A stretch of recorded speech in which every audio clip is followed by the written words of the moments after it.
Abra a tua Bíblia no livro de Provérbios.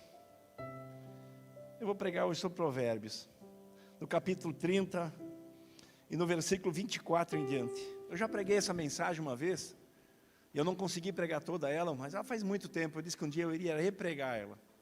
Todas as minhas mensagens, eu gosto de dar segunda dose. Deus é maravilhoso, né, irmãos? Nós vamos ler aqui em Provérbios. Provérbios foi um livro escrito por Salomão, mas ele tinha muitos amigos, conselheiros do rei. Um deles era Agur. Agur era um homem muito sábio. Ele era filho de Etiel, e ele falou, para um cara chamado Ucai. Esse homem, Agur, ele tem uns provérbios muito lindos. Tu vai ver aí Provérbios 30, ele vai dizer assim, quem é que encerou o vento com seus punhos? Quem é o nosso Deus para que conhecemos Ele e conhecemos o seu Filho? Como se chama o seu Filho? Tu pensa, tudo isso ele profetizou em forma de provérbios e sabedorias antes de Jesus vir. E Agur era um homem muito sábio, e ele deixou esses provérbios, observando a natureza, observando os animais, a criação. Ele percebeu que em tudo isso tinha algo de Deus e falava ao homem. Então hoje, se eu fosse intitular a mensagem, eu diria assim, a natureza e as suas providências, exalta a glória de Deus, ou a natureza exalta a glória de Deus com as suas providências, amém? Você está em casa, receba também, tá, irmãos? Eu estava hoje em casa, eu nunca ganhei tanto convite para pregar fora, como agora. Eu estava falando para o pastor Lucas, antigamente muitos me davam poretada, e hoje eles me ligam para pregar. E aí eu digo, vou olhar a minha agenda. Agora estou me fazendo de difícil, viu, Luiz? Porque eu tenho terça-feira, sexta, domingo, e tem outros lugares que eu posso ir, visitar meus netos, meus filhos. Mas nós vamos lá pregar para esses homens de Deus, Vamos pregar para eles, em nome de Jesus. Vamos ler lá então, Provérbios 30, 24.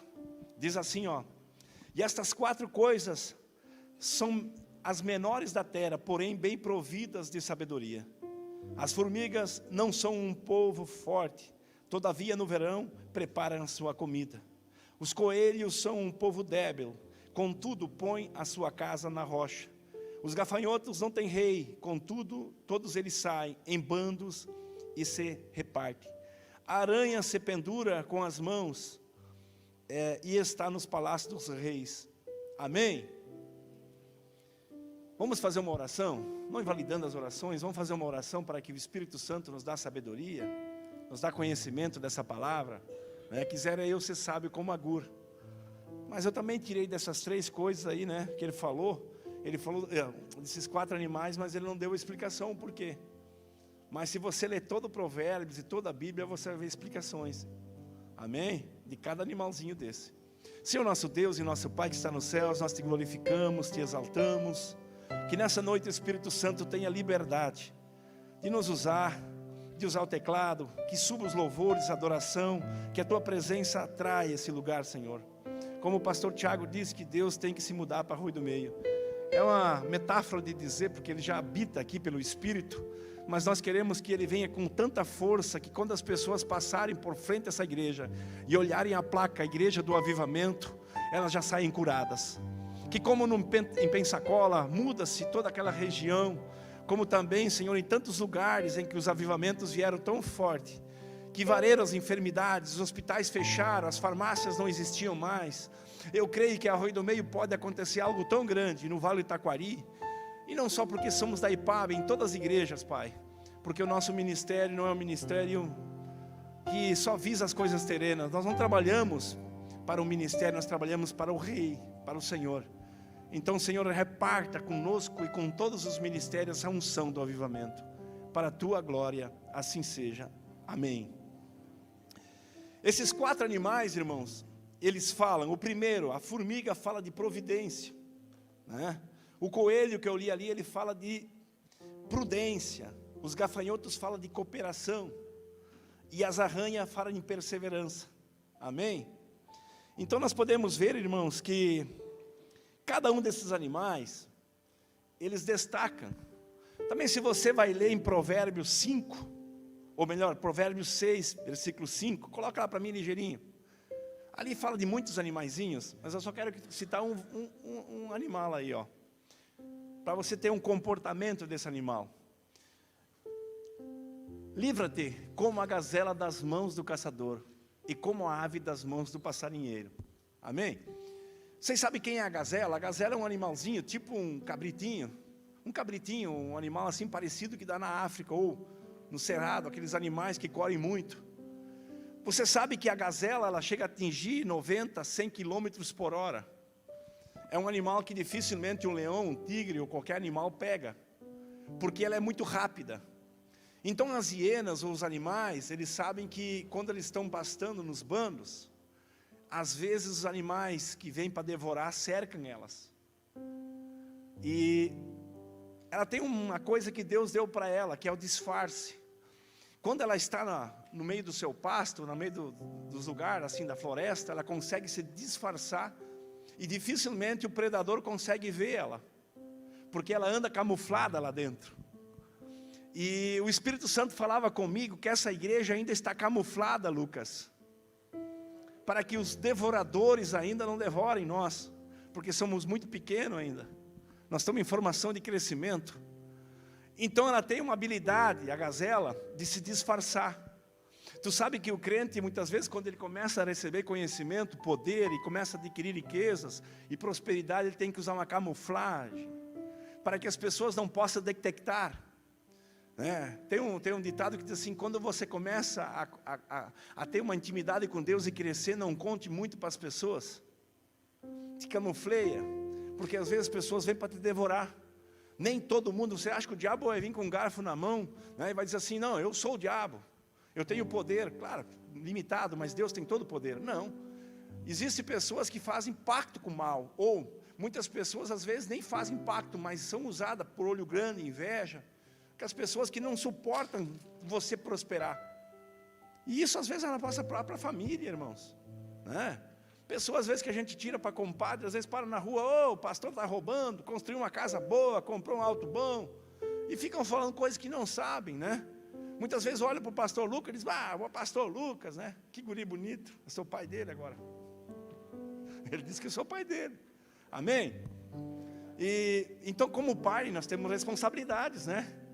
Por exemplo, hoje eu estou meio dolorido por causa da vacina. Ontem eu levantei cedo, fui vacinar. Cheguei no posto e aí a mulher disse: vamos para casa. Não, vamos buscar nossos filhos para vacinar. Aí liguei para o Gabriel se escondeu, como sempre, desde pequenininho. Mas o pastor Tiago não escapou, encostei o jipe, puxei ele para dentro, ele tinha saído da cama, ele vai para o jipe. Vou vacinar o guri. Aí ele disse: papai, eu já cresci. Eu disse: não, você sempre vai ser meu bebê, vai para o posto vacinar. Mas eu nem sei se eu quero, mas o papai está mandando vacinar. E aí a Caixa disse: mas eu não vou, tu não é o meu pai. Porque ela disse: e nem está na época de eu vacinar. Aí levei só o Tiago. Cheguei no posto, olhei da Caixa, a Caixa estava no período de vacinar. Voltei, deixei o Tiago, peguei a Caixa, veio também. Não escapou ninguém. Só o Lelo escapou. O Lelo conseguiu escapar. Não estava por perto, né? Daí eu disse para o pastor Tiago: tu leva o teu filho e faz como quer, né? Até que eu morei, eu sou teu pai. Amém? Estou brincando com você, para distrair você, porque demorou um pouquinho, você está com cara de sono.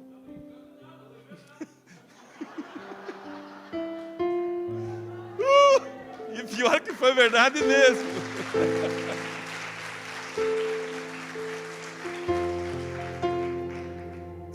Foi verdade. Foi verdade. Só que ele deu o bracinho, não deu o bumbum. Quando era pequeno, dava o bumbum para vacinar, né? Então a Bíblia fala da gazela. E outra coisa, a gazela se camufleia, mas quando eles cercam ela, ela não tem como escapar. A mais forte, a mais veloz, né? O que está dentro, junto com aqui, vamos supor que nós somos as gazelas, os pastores, os líderes, eles ficam para trás. O mais poderoso, o que mais corre, o mais valente, o chefão das gazelas, ele fica. Aí os animais cercam eles, Mateus, e de repente ela se faz de morta, e o leão vem, o tigre vem, dá uma mordida nela e chacoalha, e ela está morta. Aí o predador dá uma olhada e vê se não tem outro predador por perto, e quando ela olha, ela viu que nesse cerco abriu uma brecha. e ela aponta para aquela brecha e ninguém mais segura ela, e ela escapa em disparada. Eu profetizo que tudo aquilo que está se levantando contra a tua vida, aquilo que está cercando você, aquilo que tem cercado a tua vida de uma maneira assim que você não tem saída. Muitas vezes, né, o inimigo vai achar que você já morreu, né, já te deu uma chacoalhada assim, né, e diz assim, acabou. Mas eu profetizo que você vai se levantar na força do teu Deus, que falou que a gazela é livrada do passarinheiro, e você vai correr e ninguém mais vai te pegar, meu filho. E quando vão ver, você vai estar lá na frente. Amém? Aí pode vir quem quiser, porque ninguém consegue pegar a gazela, ela é rápida. Mas nós estamos falando da formiga. Mas você não vai ficar bravo com o pastor sobre a formiga? Coloca lá Provérbios 6, 6. 6, 6. Provérbios 6, 7, 6, 8, 6, 9, 6, 10. Olha que diz assim, ó. Vai ter com a formiga o preguiçoso. Provérbios 30 diz assim, ó. Esses 4 animais, a formiga, né? Ela trabalha no verão para que quando chega o inverno ela tem prosperidade. E aqui diz em Provérbios 6,6, o preguiçoso vai ter com a formiga. Olha para os seus caminhos e ser sábio. Olha para a tua vida e ser sábio. Coloca outro. Pois ela não tendo chefe, nem guarda, nem dominador, prepara no verão o seu pão e segue junto o seu mantimento. O preguiçoso até quando ficará deitado? Quando te levantarás do teu sono? Meu Jesus. Um pouco a dormir e um pouco tosquenejar. Um pouco a repousar de braços cruzados. Tá bom até aí. Muitas pessoas às vezes vêm para a igreja e acham que Deus vai enriquecer ela. E diz assim, ó, eu vou estar na igreja e Deus falou comigo e cruza os braços. E tu sabe que Deus diz para Josué, esforça-te que eu vou te ajudar. O que é se esforçar, irmãos?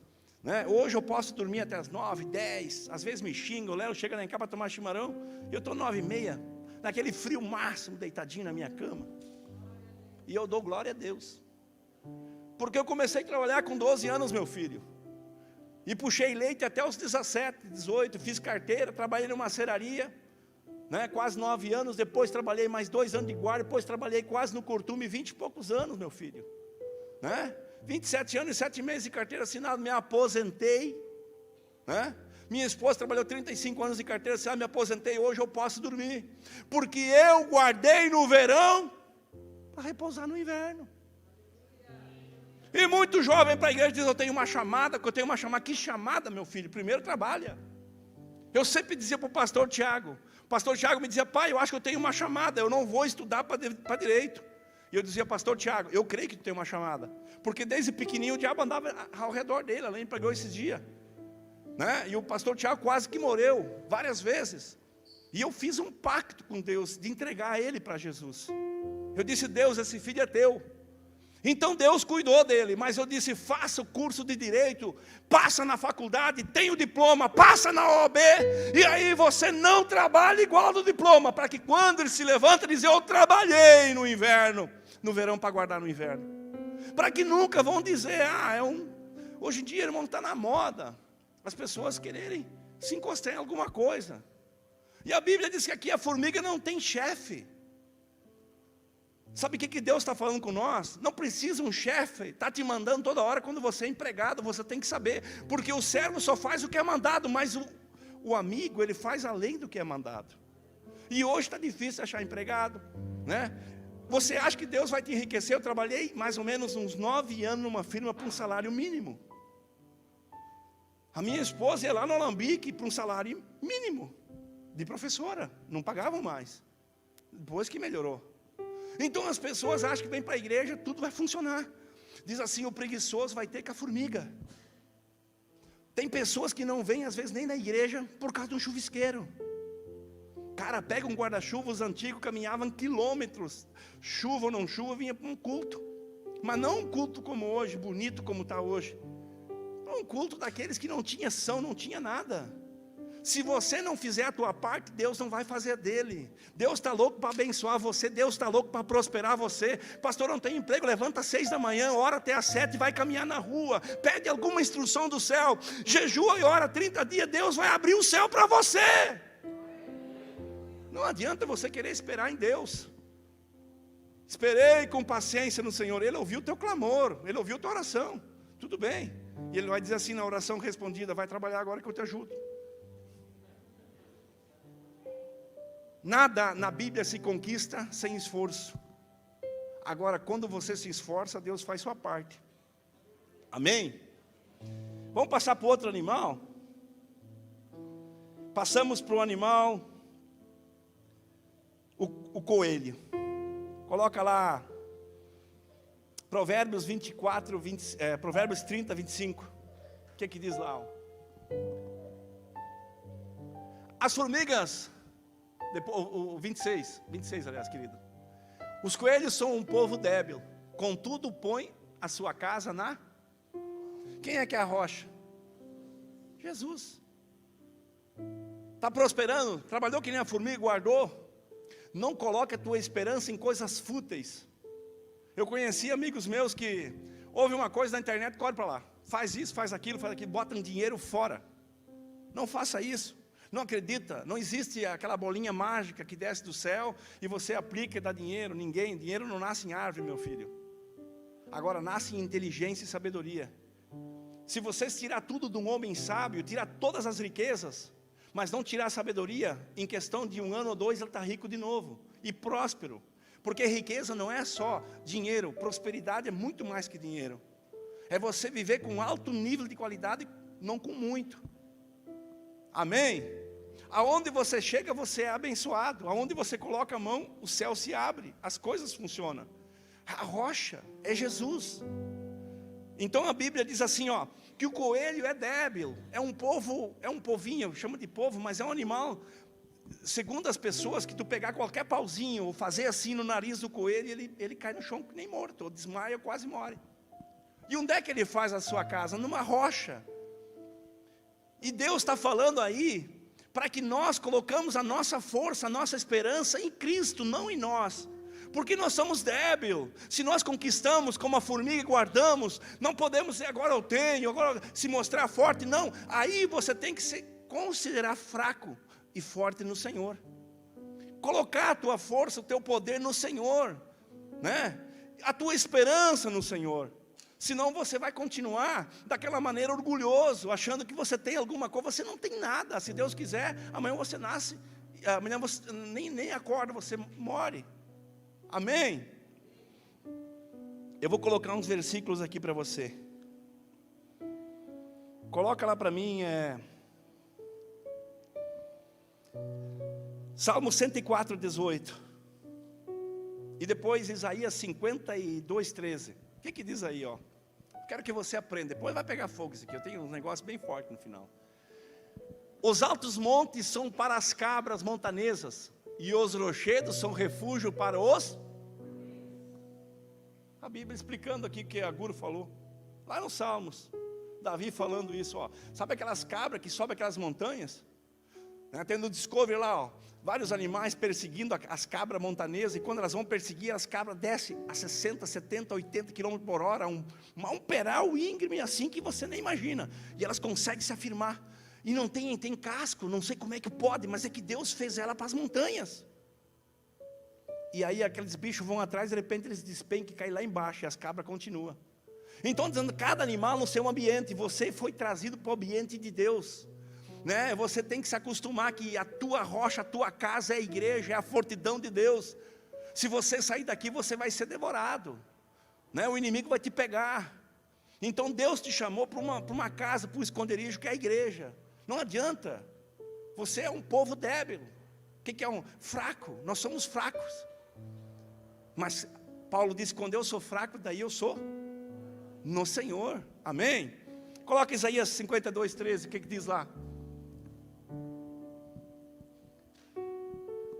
Eis que os meus servos procederá como prudência, e será exaltado e elevado e muito sublime. Aqui em Isaías está falando uma profecia para Jesus, né? Que ele teria prudência. O que o coelho tem? Prudência. Ele sabe que a sua casa tem que ser na rocha, porque se ele morar e fazer um ninho, ou fazer qualquer lugar, quem pegar ele mata. Então, aqui, Isaías está falando que quando Cristo viria, ele seria com prudência. Amém? E se nós pegar, por exemplo, não precisa colocar lá, ó, em Lucas 1,17, coloca lá Lucas 1,17, vai dar a resposta de Isaías, que Jesus seria prudente como um coelho. Olha só. E ele irá adiante, no espírito do poder de Elias, para converter os corações dos pais, dos filhos, e os rebeldes à prudência dos justos, a fim de preparar ao Senhor um povo disposto. É profecia, amém, irmãos? A Bíblia diz que, não precisa colocar mais, em 1 Samuel 18, 14, diz assim, ó, que Davi se conduzia na presença de Saul com muita prudência. Por quê? Ele venceu as guerras, as batalhas no Senhor, e quando ele voltava, a Bíblia diz que as mulheres cantavam hinos, e exaltavam o nome de Davi, e Saul tinha ele por prudente, e quase que matava, jogava uma lança, tentava contra a vida dele. Uma noite foi na casa dele lá, e a Mical botou uma corda, Davi desceu pela janela, porque tinha prudência, porque sabia que alguém que estava acima dele queria matar ele. E quem é o nosso principado dos ares? O diabo. O diabo veio para matar, roubar e destruir. Mas eu te apresento um que veio dar uma saída para você, que veio desfazer as obras do diabo. A Bíblia diz que o diabo veio para matar, roubar e destruir, mas Jesus veio para desfazer, veio para dar vida e vida com abundância. Então quando você enfrentar o inimigo, não enfrente o inimigo sozinho, enfrenta na força de Deus, seja prudente, na rocha que é Jesus. Enfrenta o inimigo no teu território, ele vai quebrar a cara contra a rocha, e não vai conseguir pegar você. Amém? Vamos passar para o próximo animal. Coloca lá o 30, 27. Os gafanhotos. Que coisa louca, né? Os gafanhotos não têm rei, contudo, todos eles saem em bandos e se repartem. O que quer dizer? Eles saem caçar, ou melhor, eles saem devorar tudo. Os gafanhotos são símbolos de destruição. Então a Guru estava falando, ó, eu observando os gafanhotos, ele chega numa árvore assim, ó, em poucos instantes, eles debuem aquela árvore. Chega numa plantação, eles terminam com as plantações. Tanto é que Malaquias fala de 4 gafanhotos: o devorador, o migrador, o cortador e o destruidor. São gafanhotos que atacam a vida do homem: o cortador, o migrador, o destruidor e o devorador.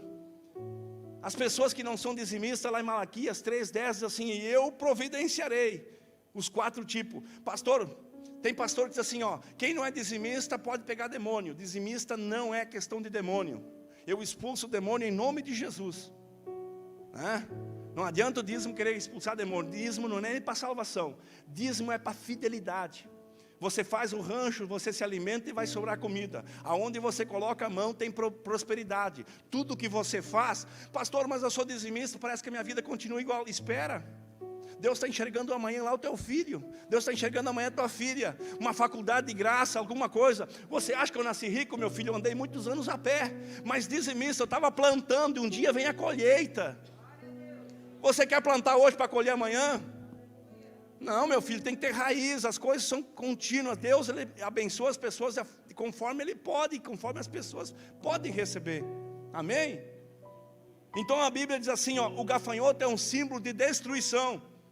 E agora a Guru está falando que os gafanhotos vêm num bando e devoram tudo que tem pela frente. Eles não têm um rei, eles não têm ninguém que comanda, mas eles juntos fazem um estrago. Você sabia que nós juntos aqui, Arroio do Meio, dando as mãos, nós fizemos um estrago no mundo espiritual? E nós vamos devorar aquilo que é para nós, as riquezas dos ímpios verão nas nossas mãos. Você sabia que a riqueza do mundo lá fora é para o crente? A Bíblia fala que a riqueza do ímpio virá para nós.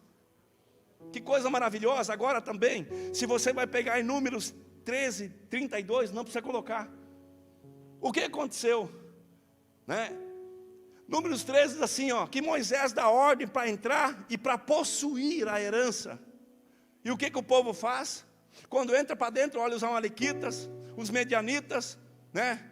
olha o povo gigante lá da terra e diz: pá, nós somos como gafanhoto, pequenininho aos olhos deles. Aos nossos olhos parecemos como gafanhoto. Tu sabe que os crentes muitas vezes se acham pequeno, isso não é problema. Você olhar um obstáculo muito grande, olhar aquele cara importado, olhar uma empresa que pode vir para a tua mão, olhar aquela casa bonita do rico e dizer: eu sou muito pequeno, mas o meu Deus é grande. Eles não erraram em dizer que são gafanhotos aos olhos dos grandes, mas eles podiam dizer: Senhor, mesmo sendo pequenos, nós vamos possuir a nossa herança. Então, se você se considera pequeno, não tem problema, mas você tem que ter fé para possuir a herança que Deus está dando para você. E tem pessoas que vêm para a igreja: não, isso não é para mim, eu sou um pobrezinho, coitadinho de mim. Irmão, Deus te chamou para cá, para fazer a diferença na terra. Te achar pequeno não é o problema é que você tem que se achar grande no Senhor. Então Números aí fala que o povo ficou com medo. Se colocaram pequeno e diminuíram até o seu Deus. Você nunca pode diminuir o teu Deus. Se diminuir é bom, mas não diminuir o teu Deus. Mas também em Juízes 7:12, que coisa mais linda. A Bíblia diz que os medianitas e os amalequitas fizeram um acordo e vieram como gafanhotos. Olha só como se contradiz. E como gafanhotos invadiram, e não tinha um homem que resistia. E todas as riquezas dos crentes é roubada. Agora o povo se humilha ao Senhor, mesmo sendo poucos. E a Bíblia diz que levanta 30 mil, 50 mil, mas 30 volta. Depois volta mais 20, só fica 300. E você olhando para baixo era como gafanhoto, quer dizer, milhares e milhares e milhares de inimigos. E a Bíblia diz que Gideão, com 300 homens, teve uma estratégia de Deus. Pastor, se estamos tão pequenos e o número tão pouco, nós podemos conquistar o Vale do Taquari? Podemos ou não podemos? É só nós colocar ponto estratégico, como nós estamos colocando. É um fogo em Estrela, é um fogo em São Gaetano, é um fogo em Lajado, é um fogo em cima. E a Bíblia diz que Gideão colocou o povo em pontos estratégicos, com cântaro de fogo embutido dentro, para que o inimigo não visse, e o óleo na mão, e a trombeta na boca. E quando todo o povo, os 300 pararam ao redor do inimigo, nas montanhas altas, e quebraram, e botaram o óleo, e aquele fogo subiu e tocaram. Eles não sabiam a quantidade de crente que tinha lá em cima nas montanhas. Não sabia de quantidade de judeu que estava lá em cima. E aí começaram a se assustar, porque onde é que eles olhavam só viam fogo ao redor. Sabe como é que o diabo olha para você? Você está na academia de Deus, ele não enxerga aquele magrinho raquítico como você ou como eu, ou só um homem. Ele enxerga você como Mike Tyson, porque aqui você aprende a academia de Deus. Você não é o carapato da vaca, não, você é grande no teu Deus. E não interessa o que você pensa, com as estratégias de Deus, colocado na posição certa, seguindo o Gideão, nós quebrando o canto, tocando aqui a trombeta, nós vamos vencer o vale, meu filho. E quando o inimigo vai dar conta, o vale é nosso. As riquezas são nossas. Não interessa. Amém? Que coisa maravilhosa esse Deus. O que a Bíblia fala mais? Vamos passar para o outro animalzinho?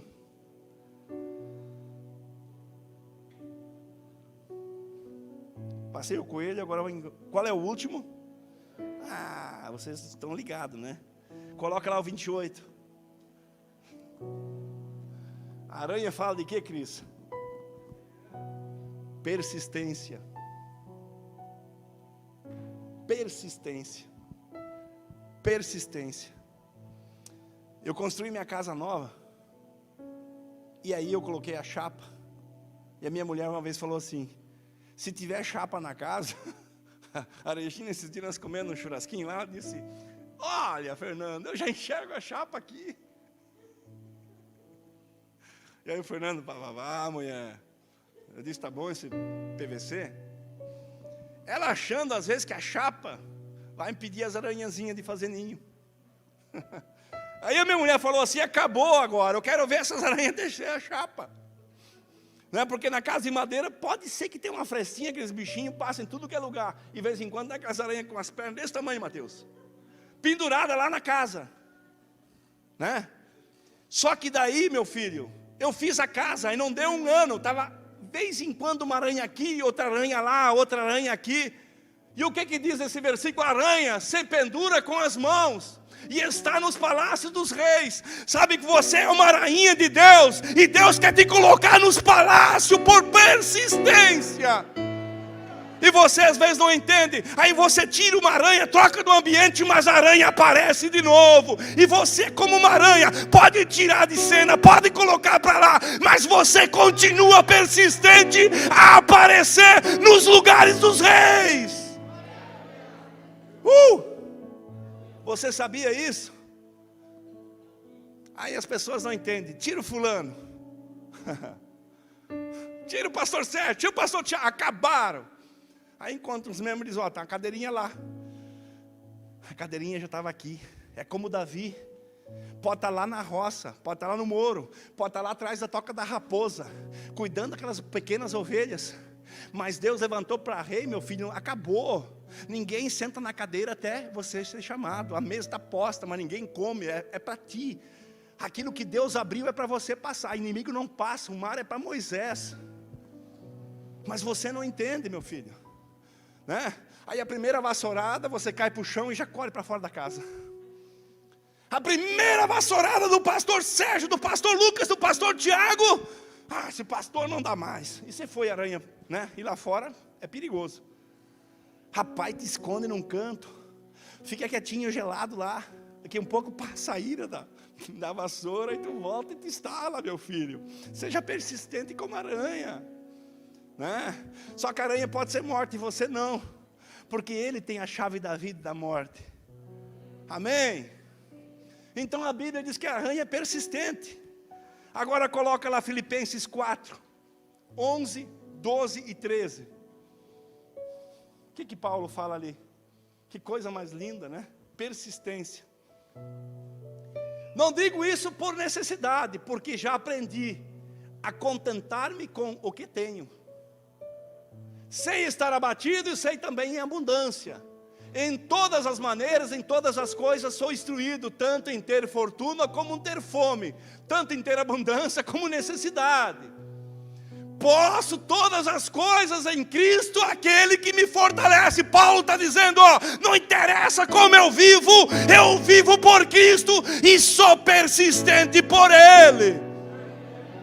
Esse Paulo era formidável, né? O que está escrito lá em Lucas? Acho que no capítulo 5 ou 6. Pedrinho estava com o barco encostado, meu filho.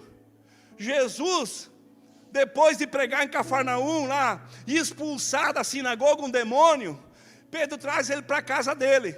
Lá ele cura a sogra, ele cura muitas pessoas enfermas. Outro dia Pedro vai pescar. E Jesus sai da casa, toma um café com a sogra, que a serve Jesus. A Bíblia diz que a mesma mão que estava doente, a mesma febre, ela levanta agora e curada, serve Jesus. Então Jesus vai atrás de Pedro. Pedro tinha uma chamada.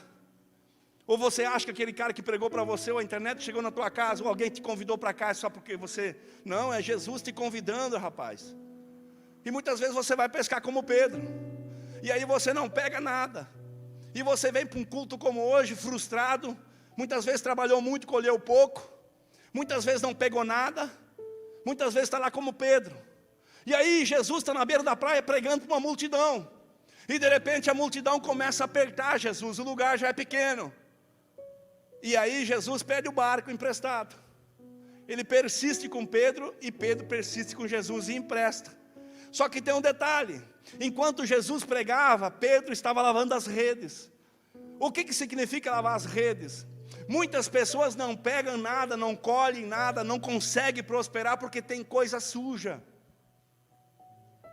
Eu estava falando essa semana para uma pessoa que tem uma dívida, ela é serva de quem é aquele que ele recebe a dívida.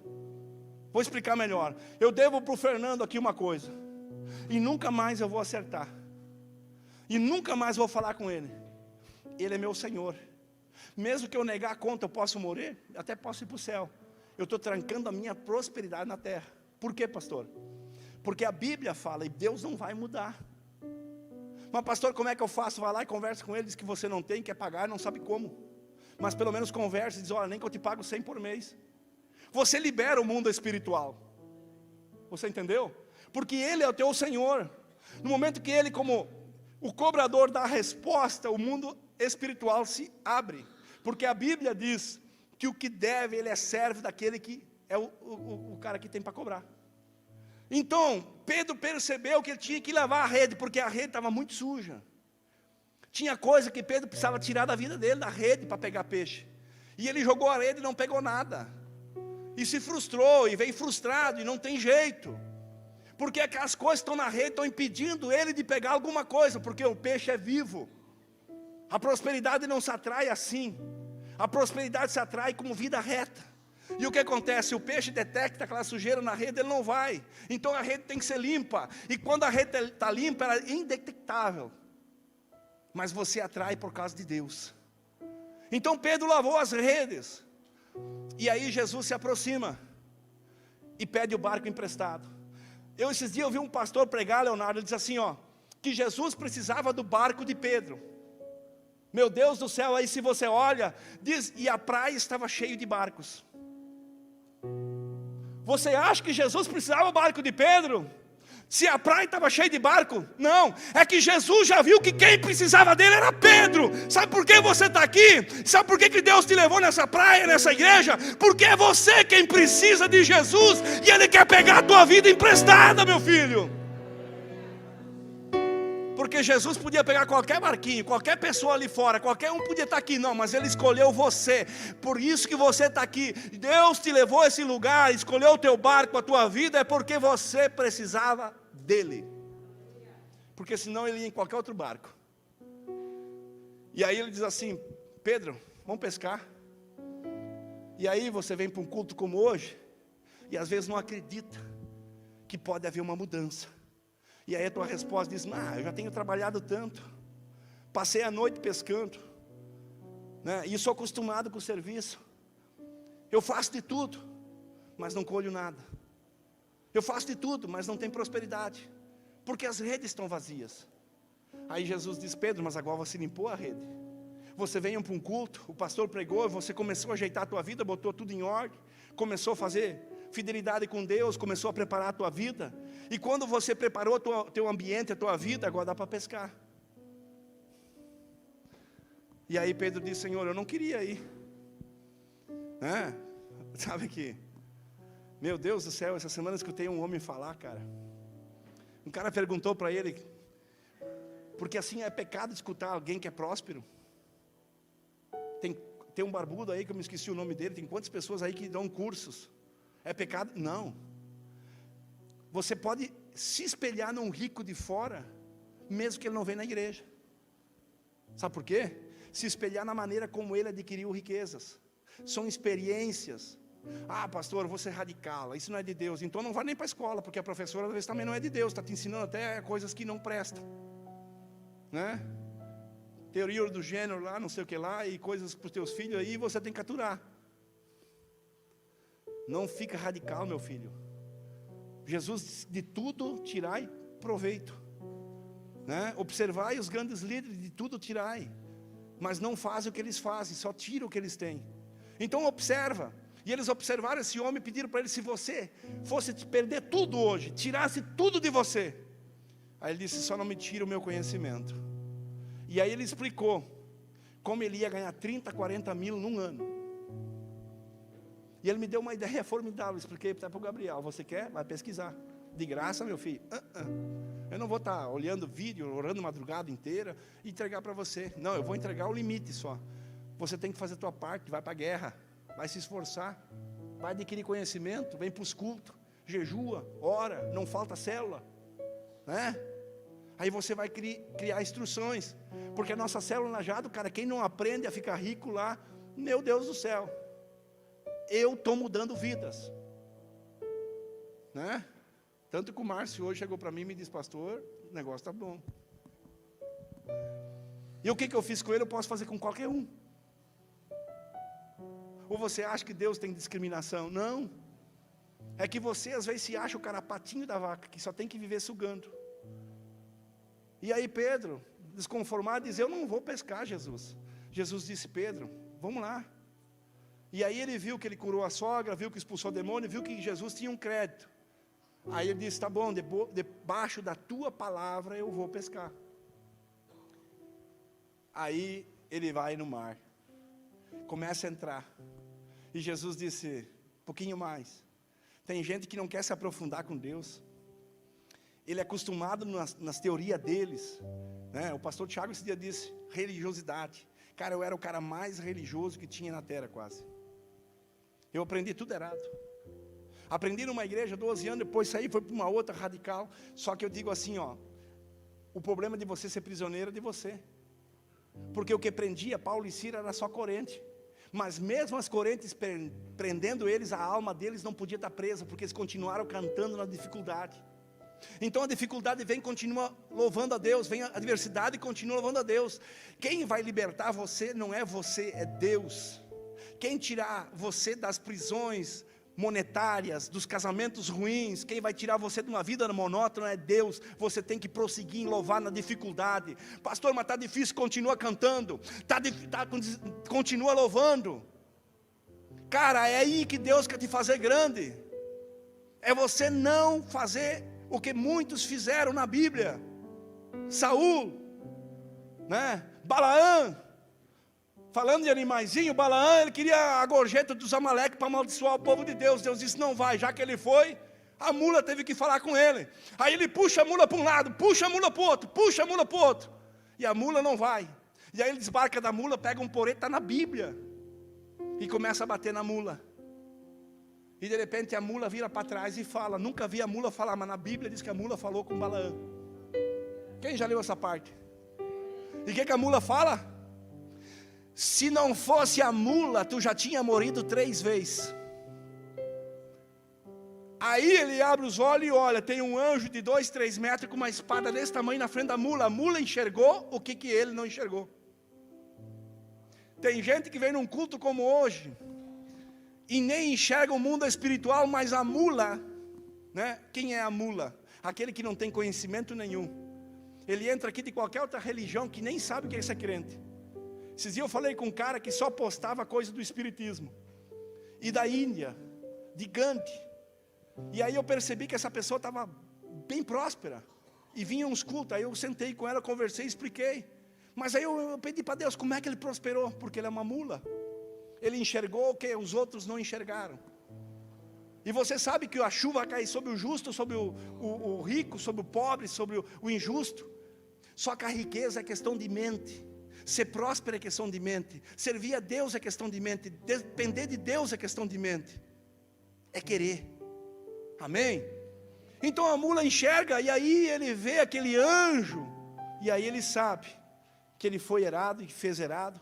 Mas muitos caminhos você vai e não tem mais volta. Agora, já que ele tinha ido acertado aquela vida errada, ele teve que profetizar. E o problema é que a profecia dele não foi como ele queria.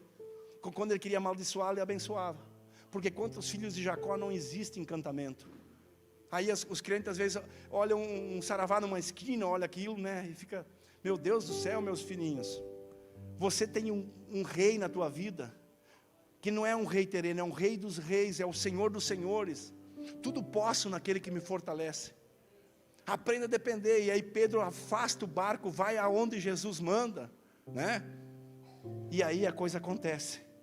E talvez hoje você entrou aqui como Pedro, né? Encostou na beira da praia, encostou aqui nesse banco e disse, Senhor, sabe que tem mudança? Aí eu digo para você, começa a lavar a tua vida, começa a tirar aquilo que não presta, começa a arrancar da tua vida, da tua alma, do teu coração, tudo aquilo que não é bom. Perdoa as pessoas, né? Coloca a tua vida em dia. Às vezes você não perdoa uma pessoa que vem ser abençoado. Quem não perdoa não é perdoado. E a Bíblia diz que depois de tudo limpinho, organizado, aí ele vai trabalhar, aí ele vai prosperar, aí ele vai fazer. Às vezes as pessoas têm ótimos negócios na mão, mas não funciona por causa da rede suja. É difícil essa palavra, né? Mas eu tenho que pregar o que Deus quer. A rede tem que ser limpa, a vida tem que ser ajeitada. E aí você vai para dentro onde Jesus manda, onde os profetas falam, e você larga a rede onde Jesus quer. E aí você muitas vezes diz assim, pastor, eu vou fazer da minha forma. Não é da tua forma. Pedro largava a lado direito, Jesus disse, não, se tu acha que é do lado direito, larga a esquerda. Só para provar que eu sou Deus, quem manda nos peixes sou eu, quem manda na água sou eu. Antes que tu existia, Pedro já dominava tudo, eu sou o teu Deus. Deus já enxerga o amanhã, meu filho. É que você não enxerga o que Deus tem para ti. E Deus está te mandando e você muitas vezes não vai. Só que Deus nunca vai levar alguém pescar ou adquirir sem ter rede limpa. Infelizmente. Eu vou te contar um caso para você. Está quase na hora, mas vou contar. Me dá 5 minutos. Quando eu fui para pastor, eu tinha um monte de coisa errada. Eu fiz um banco. E fiz mais uns apetrechos, tudo escondido na empresa. Levei para casa. Depois, chegou umas empresas que eu era afiador de cera e fazia laminação das ceras. Eu trabalhava em 3 serrarias. Eu era mecânico, fiz curso no Senai 4 anos. Torneiro, fresador, né? E desenhista mecânico. Então, eu aprendi com um senhor de idade, um alemão. E ele me ensinou, e aí eu comecei a crescer naquela empresa e afiava ceras para 3 serrarias aqui, 2 da Bela Vista e uma em Palmas, e afiava mais para mandar para Rondônia, que eles tinham 2 serrarias em Rondônia, na serraria do Calce, bem antigamente. Eu era um piazinho que criei do lado da casa deles, desde os 12 anos trabalhei com eles, 12, 13 anos por lá, né? Puxava leite e de tarde trabalhava lá, depois parei do leite e só trabalhei com eles ainda. E aí, irmãos, quando eu comecei a namorar minha esposa, os guri nem eram nascidos, e eu trabalhar naquela serraria, eu levava o banco para casa, fazia uma cadeira de madeira, ia na marcenaria, fazia uns apetrechos que os caras pagavam um refrigerante por fora. Aí vinha um vendedor lá, deixava uma coisa para a empresa, eu não falava nada, botava num lugar lá, pegava, levava escondido para casa. Isso é as coisas do mundo. Mas o dia que eu me converti, que Jesus pregou na minha praia, e eu ouvi o que Jesus pregou, nunca mais. Eu fui numa igreja, tinha 4 pessoas lá no moinho. Rapaz, aquele moinho velho caindo dos pedaços. O pastor não sabia ler, tinha 2ª série, com os braços quebrados, que saiu de um presídio. E a mãe fez campanha para esse pastor sair do presídio. E ele não falava quase coisa com coisa, mas lia a Bíblia tudo cacarejando, e quando ele falou, mas aquilo entrou na minha vida, né? Entrou na minha vida. Eu fui para casa, e a primeira coisa que eu fiz, eu levei tudo de volta. De manhã cedo, os empregados lá batiam o ponto, num relógio manual, e eu tinha um monte de coisa num saco, aquele banco, uma luz, era para vender apetrecho, um saco desse tamanho cheio. O meu patrão chegou e disse, o que é isso aqui? Eu disse, eu virei crente. Ele deu uma risada, eu digo, não, eu virei crente, quer lavar minha rede. Isso aqui tudo é de volta, isso aqui eu peguei escondido, isso aqui eu tirei, isso aqui bem dizer, eu roubei. Eu disse, tu pode me demitir sem direito nenhum, mas eu vou devolver porque eu quero ir para o céu. Eu preciso ir para o céu. Aquela convicção de eu estar na igreja, mudou a minha vida, né? Com 21 para 22 anos de idade eu fiz isso. E às vezes quando eu vou na minha terra natal lá em Palmas, eles me julgam que eu saí com 18 anos, ainda dos meus erros de 18 anos. Mas eles não sabem que Maria Madalena mudou a vida diante de Jesus. Eles não sabem que Zaqueu devolveu 4 vezes mais e mudou a vida, desceu da árvore e se humilhou. Eles não sabem que a Bíblia fala do arrependimento. E às vezes eles querem julgar Zaqueu, porque a Bíblia diz que de fora da casa eles diziam, mas será que Jesus não sabe que ele é um pecador? E Zaqueu, ouvindo a conversa, diz, mas eu vou devolver. Amém? Eles vão continuar apontando o dedo, você devolvendo ou não devolvendo. O problema não é eles apontar o dedo, o problema é que Deus vai ver. Então quando Pedro limpou a rede dele, meu filho, e eu devolvi tudo, e eu disse, olha, desconta metade do meu salário, porque pena que um dia eu vou pedir para o meu patrão dar esse testemunho. Todos naquela serraria riram de mim. Inclusive na época o meu irmão disse assim, tu tá louco, eu vou chamar o padre para te benzer. Mas bem um tempo depois ele foi benzido pelo padre. Ele aceitou Jesus comigo. Aquele que mais me perseguiu, aceitou Jesus comigo. Então Deus só pode fazer com você quando você fizer para Ele as coisas certas. Então você vai escancarar. Eu não sei porque eu estou pregando isso, mas hoje coloca a tua vida em dia. Isso eu sempre exigi até dos pastores. A primeira coisa que eu disse para o Lucas, vamos botar tudo em dia, porque Deus quer dar algo grande para ele. E hoje eu falei com um cara, disse, terça-feira eu e o Lucas vamos lá comprar um sobrado. Vai depender dele. Aí o Lucas disse, mas financiamento, minha casa, minha vida, quem te viu e quem te vê. Aí a mãezinha quer vir para cá, a Lucas São Paulo está para cá. Mas tem que colocar a vida em dia, porque quando o diabo rodear ele, vai dizer: tem um pezinho aqui, tem uma sujeirinha aí, não, a rede está limpa, pode jogar, vai vir peixe. E a Bíblia diz: aquele que não pescou nada, que entrou frustrado aqui dentro, e limpou a rede, colocou em dia, tirou os vícios, tirou tudo. Jesus disse: como é que você fazia a direita? Não, agora você vai fazer a esquerda. Não, eu fazia a esquerda, então você vai fazer a direita, porque quem manda sou eu, a prosperidade é minha. Mas Senhor, vai vir peixe, pode puxar a rede. A rede bateu e Pedro começou a puxar. E a Bíblia diz que a riqueza foi tanta que o barquinho ia a pique. Sabe que você não vai suportar o que Deus vai te dar, né? Há pouco o Márcio se levantou, deu a oferta grande da igreja, passou por mim, me deu um punhado de 50.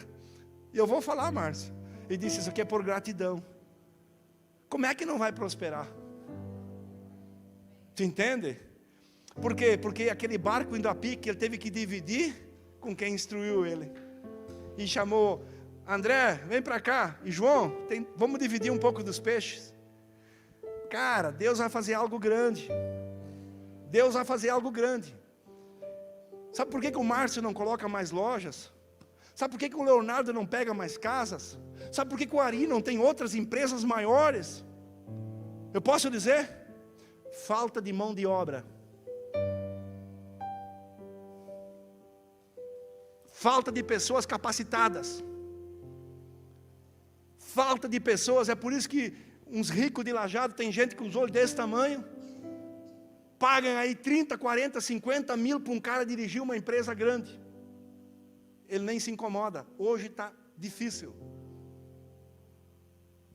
Isso, você não aproveita os cursos que o pastor Tiago está dando. Meu Deus do céu. Essa semana, Deus falou comigo, pastor Tiago, de nós fazer cursos para vendedores. Gente, eu trabalhei com venda a minha vida inteira, 21 anos.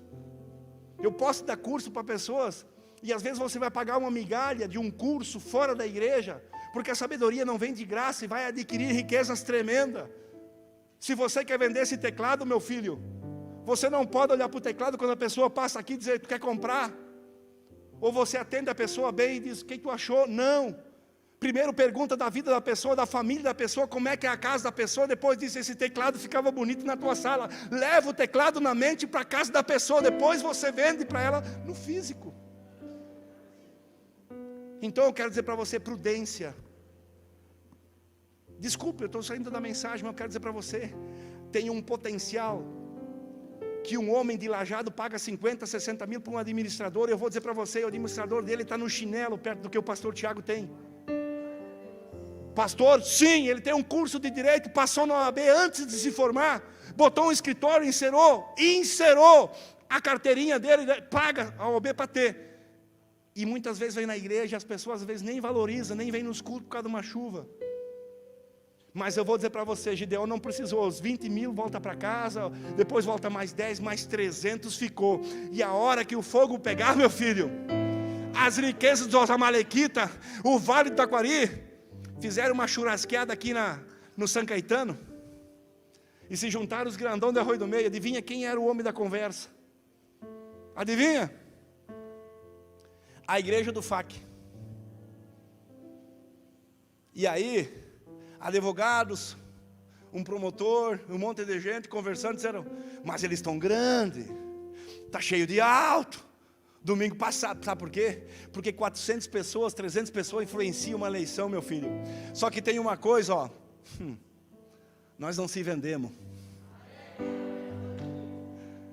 Porque o que Deus tem para nós é muito maior do que uma prefeitura, do que uma política, do que ser vereador, do que ser prefeito. Deus nos chamou, né? Teve um homem que diz: eu não me rebaixo, mas eu vou dizer para você: pode botar um saco de dinheiro e perguntar para o pastor Sérgio ser vereador ou ser prefeito. Eu vou dizer para você: o dia que eu ser, vocês podem me chamar de mentiroso, porque eu nunca vou ser. Eu não me rebaixo, porque Deus me chamou para uma coisa muito maior. Deus me chamou para ser príncipe na terra, para ser reis e sacerdotes. Amém? Não sou contra a política. Só que quem tem que comer no coxinho da igreja é eles, não nós. Eu vou dizer para vocês: nós estamos com o poder da palavra. Deus vai ajeitar vidas. Pastor, como é que eu faço? Entra em contato, limpa a tua rede, coloca Jesus na frente, dá a tua vida para Jesus, vive a vida com Jesus, coloca Jesus no barco, deixa Ele levar a tua vida onde Ele quer, que você vai ver como é que não vai mudar. Não adianta a gente ser acostumado a fazer as coisas da mente. Nós temos que fazer as coisas pelo Espírito. Inteligência, qualquer um dá na faculdade, mas sabedoria vem do alto. A inteligência só leva cargos, advogado, médico. Mas aí quando o médico vem aqui e tem uma pessoa endemoniada, um psicólogo, o que ele vai dizer? Quando nem Paulo orando lá, e Nêutico caiu da janela, e bateu e morreu, e os médicos foram lá, que Lucas era médico, está morto. E aí Paulo olha e diz, não, a alma não saiu dele. Eu nunca entendi isso. Como é que pode, o cara não respira, está morto, mas a alma está dentro? Porque você é alma, corpo e espírito, quer dizer, Lucas não entendia mais nada, mas Paulo foi lá e diz, Nêutico, você caiu, presta atenção, não fica mais na janela, eu sou crente, não sou crente, vem para dentro, Nêutico, e chama Nêutico, e ele ressuscita. Eu profetizo que Deus vai ressuscitar aqueles que são meio e meio na janela, que Deus vai te chamar para dentro do fogo, e vai dizer, não interessa o culto dura 1 hora, 1h30, 2 horas, Paulo continua pregando a verdade, e prosperando as vidas da igreja. Chega de nós ficar na janela, meus filhos, chega.